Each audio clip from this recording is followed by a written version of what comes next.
রসুও কষিয়ে চিকেন শুরু হয়ে গেছে। এক পাশে উপকার হচ্ছে, এক পাশে অপকার হচ্ছে। এটা হচ্ছে অপকারের রান্না আর এটা হচ্ছে উপকারের রান্না, বুঝেছো?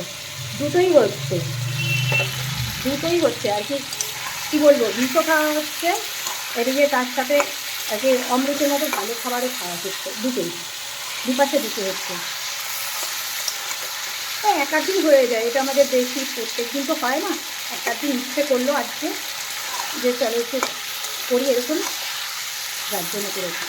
আমার রান্নাঘর দেখবে পুরো ছড়িয়ে ছিটিয়ে একাকার হয়ে রয়েছে, দেখো পুরো ছড়িয়ে আছে, পুরো ছড়িয়ে, দেখেছো? দেখো, বললাম না এইরকম মধুর শিশি লঙ্কার গুঁড়ো।